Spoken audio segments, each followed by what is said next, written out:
What's up, y'all? This be your boy Scotty, and you're watching my review on Love and Hip Hop Hollywood Season 2, Episode 9. What's going on, y'all? I watched this shit like 3 times just so I can get the right notes down and just so I can talk about the right shit. And my camera cut off on my Housewives video, so I'm gonna try to keep this shit cute. But I had a lot to say about the Housewives on last night. I had a lot to say about this, so the video had cut off. So I'm gonna keep it real cute. Hopefully, this video is no more than about 10 minutes. 15 at the most. But I know y'all enjoyed the Housewives video because y'all been itching for a long video. So I haven't given y'all a long video in a long time. So let's just get into it. I'm gonna start off with the storylines that didn't get much airtime tonight. So I'm gonna start off with April and Omarion. So Omarion is doing an interview with Big Boy, now known as Little Boy because he ain't too big right now. And he's talking about Post to Be. Post to Be is one of his biggest songs. It's his biggest song in a long, long time. And him and April do the interview. And apparently April was a musician when she met Omarion. But she took the back seat to let him get his career popping, back popping again until it's her turn. She had a baby, and now she's waiting for her chance to go out there and do her thing. So after the interview was over, her and Omarion have a bit of a conversation, and she just wants to know if Omarion has forgotten about her and her dreams and her aspirations. Omarion was basically saying that he wants her to sharpen her skill, and then when it's time for her to come out the box and be a singer, she'll have everything on point. Even though I get what he's saying, but if she's been waiting for all these years to get a career popping, just let her do it now. I mean, you already got your wave of success. She's on Love and Hip Hop Hollywood. She's likable. Y'all got top billing on the show. I don't know why y'all still have it, but it is what it is. She got top billing on the show. She's liked on the show. If she actually can sing, because Monique can sing for real. So if April knows how to sing, let her put a record out and let her see what the response would be if she put a record out. Because Love and Hip Hop can revive career sometimes. It obviously revived Joyce. It revived K. Michelle's. So I mean, maybe it could give April a start if she knows how to sing. So okay, Miles and Milan, they finally reunite. They on the beach. And Miles basically tells Milan that he told Amber the truth. Now, I don't like Milan.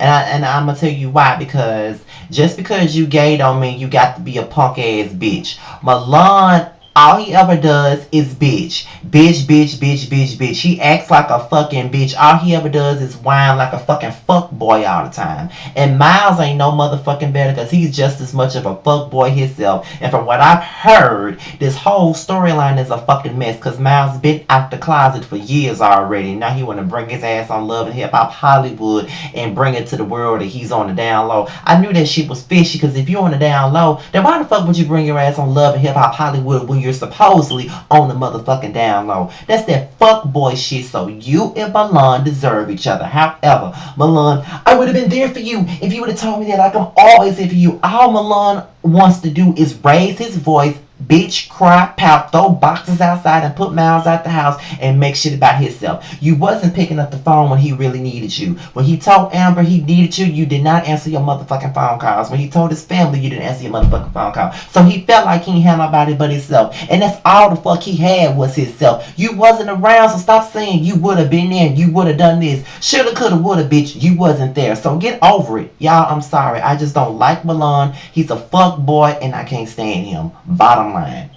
So, okay. So let's talk about Fizz, Rich, and Moniece. So, Fizz and Moniece go out on this little play date with their son. They go to the park.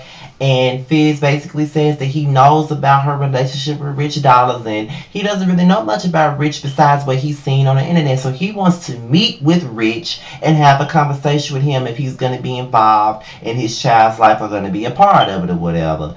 And she said that, do you think, he wanted to know if this was a long-term thing and not some short-term thing? Because if it's a short-term thing, then he'd rather his son not be around. But if it's a long-term thing, then he really needs to see this man and see what he about. So so Moniece agreed to talk to Rich about meeting with Fizz. Now when Moniece and Rich talked about it, he really wasn't for it because it's like he's being interrogated based on his past and what they see online about him and what they seen on the TV show about him being a creep. That's all everybody ever sees, which they have every right to. Because if you doing other bitches like that, you could do Moniece like that. He already had the meeting with Marla. That didn't work out. Now she wants him to meet with Fizz, and he feels like he's being interrogated by everybody. And he just doesn't want to be a grown ass man being interrogated, just because of his relationship. But he agrees to do it anyway. So him and Fizz meet up. They meet up for a drink or whatever. They talk, and they have a pretty good conversation. With Rich having kids, he understood Fizz's concern about him being in his life, and he said, he would always treat the kid, and if he's around the kid, he will always treat Cameron as if it's his. But it's certain things that he would not get involved in because that's Moniece and Fizz's situation. As far as the discipline and other serious things, he would not get involved in because that's their child. And I really do respect Fizz and Rich for having a mature man-to-man conversation, because if you're going to be involved with a woman with a child, you have to understand that it's a package deal. It comes with the child and the baby father, and any real man will want to know what kind of man is going to be around his son. Any man would want that, just like any real woman would want to know what type of woman is going to be around her child. You know what I'm saying? I feel like anybody would want to know that. So kudos to them for having a mature conversation.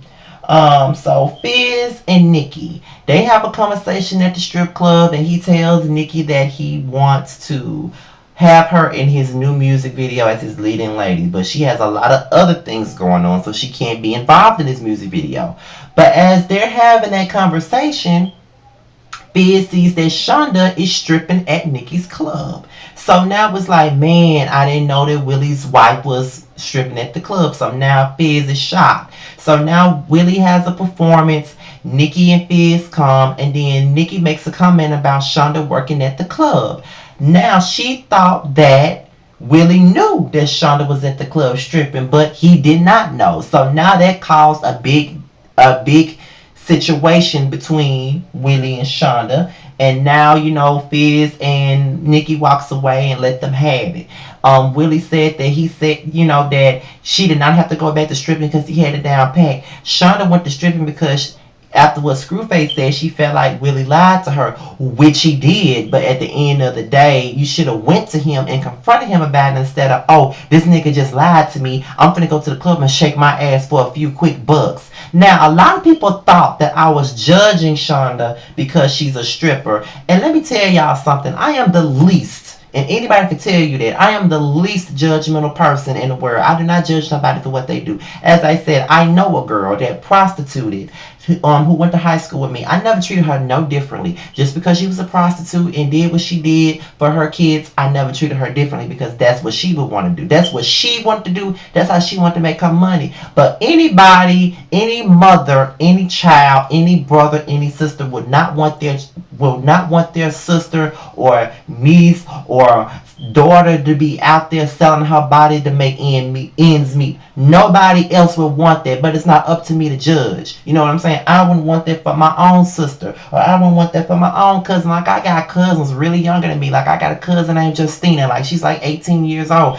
I would never want to see her out there selling her ass to make ends meet or selling her ass to get herself through school. I would never want to see that. But if that's what she decides to do, that's on her. You know what I'm saying? I'm never going to treat nobody differently for doing what they do. You know what I mean? But I feel like as a married woman, stripping should be the last option. Like, I know that that's LA, and that's a different ball game from where the fuck I come from. I come from Mississippi. So I know LA is it's like a ball game away from where I'm from, as far as the cost of living. So I get that, but as a married woman, you should not be out there stripping. And Willie had every right to be upset. But of course, after his performance, she cried and she apologized. She said that she felt that she did what she needed to do for the family. But he said he understood, but it hurt him when she stripped the first time and he had to deal with it and he didn't want to hurt again. And he wants to take care of the family. He's the man. He don't need her help. If he needs her help, he will ask her, but he does not want her stripping. She apologized and they got past it. So it is what it is. I understand it. I love Willie and Shanda's storyline.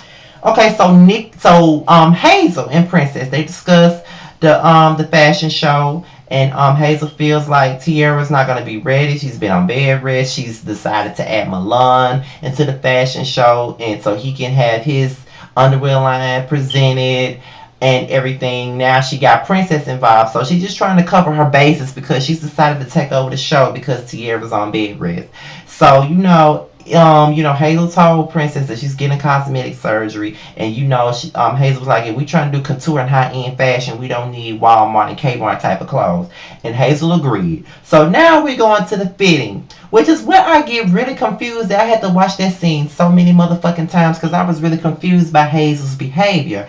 They're all there to fit the models, and Tiara comes in. She doesn't necessarily have the clothes, but she got, I forgot what they call it, a paper doll version of what the blades are gonna look like. So, she Hazel kept her up to speed and told her that they added Milan to the show, and Tiara was fine with that. But then Hazel said that she working with Princess as well. Now, this is the thing. My problem is not the fact that she's even working with Princess. That's not my issue with Hazel. My thing about it is, if you were going to take over the show, how come you just did not have a conversation with Tiara and let her know that there's going to be a couple of changes in the event that you're not able to do it? Because you did just get your surgery. You did just get the facts out of you. So we don't know how long your recovery is going to be, and it doesn't look like you're going to participate, and you can't leave Nikki hanging. So Nikki had to come to me and ask me to help out with the show, because if I didn't, it would be a fucking fool. So with that being said, you should have told her that. And you also should have said that you was asking Princess. So then they get into an argument, and it's like 4 against 1. Like, all of them going against Tiara. She barely said any words to Princess. And it's like Hazel just going the fuck in on her. Like, why the fuck are you bringing up this alleged Young Bird situation? It looks to me like you still not over it. Like, bitch, you a dumbass bitch. Young Bird was never your man to begin with. He was playing your ass and he was dogging you the fuck out. And then on top of that, you were saying that she was being disrespectful to you because she was friends with Masika. But wasn't she kind of cool with Masika long before y'all fell out? I'm just saying. I know somebody, especially one of these Tiara haters, are going to come down here and tell me something different. But I still got one of those earlier episodes of the first season on my computer. And when they had that little tattoo party, Masika was there with Tiara when Ray J came up in there with that damn box of Vagisil or whatever Tiara had in that box. Masika was there and so was Hazel. So wasn't Tiara and Masika already just a tad bit friendly anyway? I don't understand. But whatever. So she goes in saying that she never slept with her best friend's ex and all of that stuff. That was never your ex. So how was that was never your man. So how was that your fucking ex-boyfriend, Hazel? Stop giving yourself a term that you never had. And she just started going in. You disrespected Princess. You disrespected Nikki. You disrespected me. And she just started going in on Tiara. Like, I just felt like it came out of left field. And this was something that Hazel did because she ain't never had the gall to say all the shit she said to Tiara. She could have been said it a long time ago when they decided to make up and be friends. But now that you working with Princess, you want to dog her the fuck out. Just like last episode, you was already slick dogging Tiara out with Princess at the table. So I knew you was on some fuck shit. So it ain't about being Team Tiara. It's about the principle. You talking about disloyalty. It ain't really about loyalty. It's the way you handled it. And I don't like the way Hazel handled that shit. It just looked like her reads and the way she came for Tiara just came all the way left field. Not saying that Tiara's perfect because she's not. She's done her share of fuck boy shit herself. But Hazel was on some fuckboy shit tonight, and I don't like how she tried to attack Tiara. And it felt like Tiara was all by herself, like she ain't had nobody to defend her, nothing like that. It was fucked up. So I cannot wait till the next episode, because somebody is actually gonna have her back. That's Moniece. If anybody's gonna have Tiara back, Moniece motherfucking ass is. But that's all I gotta say, y'all. This is my Love and Hip Hop Hollywood video. I would do my Black Ink Crew Chicago review tonight too, but it's like, what? It's 2:58 in the morning and I'm tired. So I'm finna shut this on down and go to sleep. But I will do a Black Ink Crew video this week. I'm gonna do a Bitch Are You Serious, and I plan on doing a rant too. So I'm trying to give y'all videos every day this week. So I'm out here, y'all. Peace.